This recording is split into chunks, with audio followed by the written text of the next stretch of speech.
and a dispute in Burrell Township last night as well. Let's move on to other things. There, across the microphone from me, are the guys from GCES. Clinton Smith, Galen, Bargerstock join us in the studio this morning, and it's good to have them with us. Gentlemen, good morning. Good morning. Good morning. It's good to have you both here with us today. We talk retirement savings with you all the time, and that's why the purpose of the segment, to talk about helping folks get themselves set up for their retirement. But retirement is not as much, well, let's put it this way. Retirement is about the money that you have to live the life that you want to live, but it's also about living that life, isn't it? Yeah. And I know, Galen, you have said, and Clinton, you have as well, that that's the main goal, is to set you up for the kind of life that you want to lead. And people have different goals, don't they? Yeah. The thing is, and this is funny you brought this up, I know that we just come in here and we come in and we don't even talk about what we're going to talk about because we know we can make it through for 15 minutes, but I did want to bring up, and this is right on track with what you're talking about. We just had our 37th episode of our TV show come out, and we talked all about gratitude in it, and being grateful for the things that you have, and being grateful for the good relationships that you have in your life and the things that come to you. And sometimes even being grateful for those things that might seem like a setback or things that are negative in your life. But we look at retirement as a whole. It's not always just about the money. Granted, that is a huge part of it, but really we talk, in our brand and at our company about health, wealth, and happiness. And so we did an episode all about being grateful and talked about how being grateful can improve your life and talked about the statistics and studies around that. But we are more than just the numbers. We want to talk about the mindset and the other things that you have going into it. Mm-hmm. One of the things about that is getting rid of the stresses that you have as you enter into retirement. It's a scary step, Galen, to say, I'm going to stop going to my job every day and getting my paycheck every 2 weeks, and I'm just going to now enjoy the rest of my life, living it how I want to live it. But all of a sudden, that check coming in, that's a big thing in your life and has been for 35 or 40 years, and it's not there anymore. And those stresses can be overwhelming, can't they? Yeah, I mean, it's a mixed bag, the emotions that people are going to go through, whether it's going to be excited to retire or fearful. I don't know what I'm going to get into when I'm meeting somebody for the first time, because it really is maybe 50-50 of what people are going to react. Like take Friday, the appointments I had on Friday.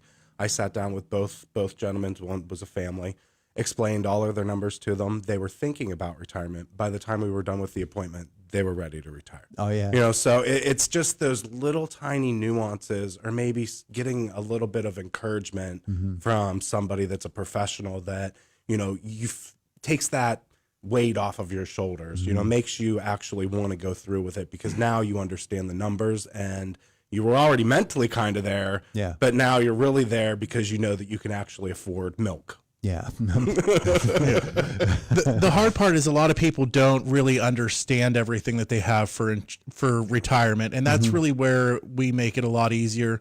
With federal employees, we break down everything that it is that they would actually make each month in retirement, because you can look at your pension, it says you're going to make this much every year, and Social Security says you'll make this much every 2 weeks, and then your investments, you have this much in there, and that will actually pay out this much money if you put it into this company. And so Galen will take and put all of those things together with you and your spouse, look at your health insurance and how much you're going to be paying there, and actually go down line by line through your paycheck and figure out which deductions you will be paying for, which ones you aren't.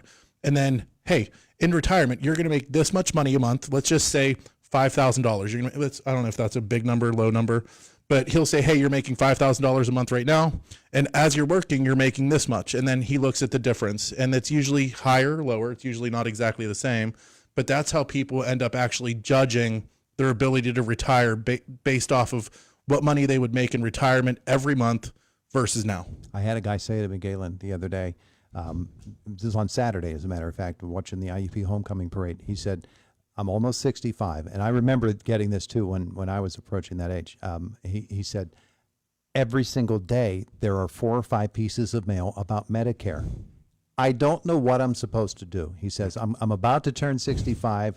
There's that magic number out there of 67, or whatever the magic number happens to be in his mind. He says, I'm paralyzed because I don't know what I'm supposed to do from here. Yeah. I guess the best thing I can say to what you just said is the best time to start, if you haven't started, because today is always the best day, would be 60. Start prepping yourself, because right at 59 and a half, that is when most people are allowed to take over their investments. That's when the IRS considers you an adult. So Finally grown up. You're grown up. You're finally grown up.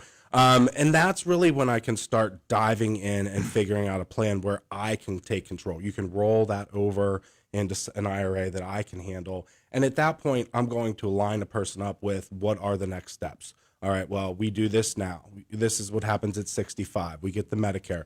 If you still want to work to 67, then we talk about Social Security and triggering that at 67. So it's really a series of events. It's not just you wake up one day, I explain it to you, and it's done. Some people, maybe. But, I really prefer 59 and a half, get that game plan in, because at 67, once you're claiming that standard and you're retired and you think everything's done, well, life is still going to hit you. So we're still going to have those conversations. So that's when it's the roll with the punches type of atmosphere. And that's when the thing arrives from Social Security. It says, hey, if you wait till you're 70, there's $600 more per month. Yes. And you say, well, now I got to wait till I'm 70 because I want to max it out. But I know you've said in the past, that not necessarily so. You don't really have to wait that long. Not really, but what I do notice is when people can collect at that standard age, which 67, we'll say, and you're working, and now you're collecting your Social Security. Well, now you're making more money than you've ever made before. So I know a lot of people that get addicted to that high income level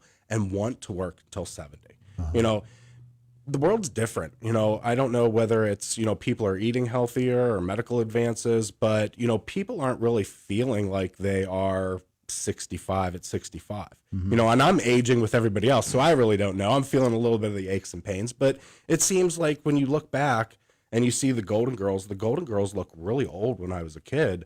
And now they're in their late 50s and they don't really look that old. It's Botox and plastic surgery, Galen. Well, it's health too, because the conversations I'm having with people, I just talked to somebody and it was like, wow, you're 75 years old now. And she didn't feel like she was 75. I didn't feel like she was 75. It's like we're all aging together. And it's kind of different for me now than when I was younger, because I am having different conversations. Yeah, Clint, it's interesting the way you said that, because there's a picture on my wall of my grandmother in 1970, and she looked like a very, very older person. Yeah. And then I looked and saw that she died. She was 61 years old. Yeah. Well, I think the same thing, because I'm 41 and I see other people that are 41 and I'm like, wow, you are not aging well. So I hope I'm in that group of people that age well still. You know what I mean? Like That's when rather I'm 70, I want to look like I'm 50. Yeah. Yeah.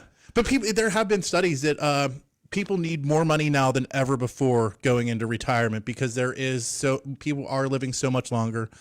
Inflation still happens. You still have to try to protect your retirement from inflation. And Galen, and you guys mentioned earlier, there are those stops. There's Medicare. After that, you have RMDs.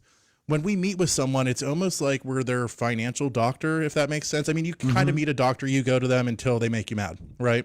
We kind of do the same thing, where we're going to work with you, but we know what those next steps are. We have all the systems put in place that we know when to contact you, when the next, hey, it's time to do something. We're going to have to do something again. And it's really just, if people answer their phone, they know what's going on. But we set those things up that once you meet with us, you can meet with us at 45. We will handle everything the rest of the way through your life, the whole way to retirement and beyond.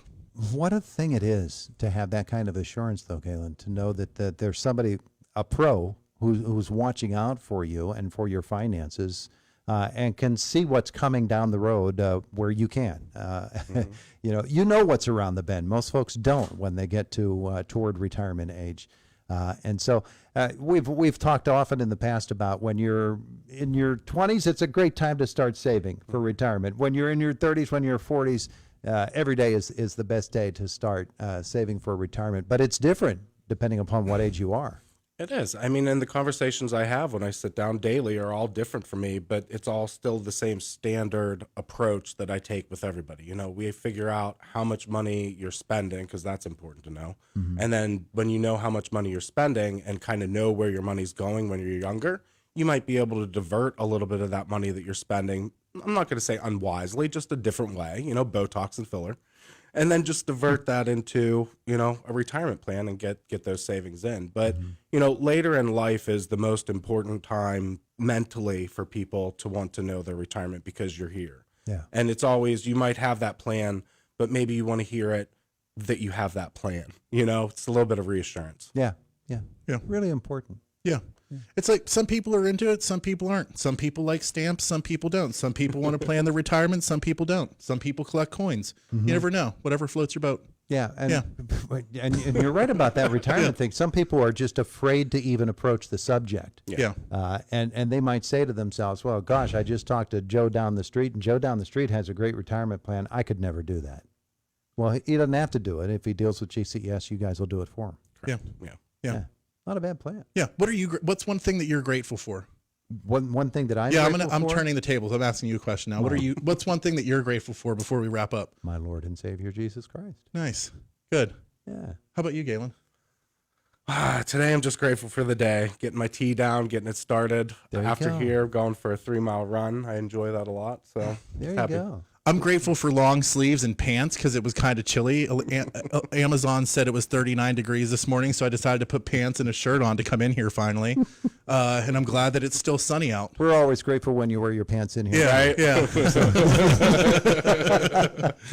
Clinton, if folks want to know about GCES and how Galen and the rest of the company can set them up for retirement, what should they do? Just give us a call, 724-915-0000. You can talk to Nancy. She can set you up with an appointment, explain all of the things that you'll need.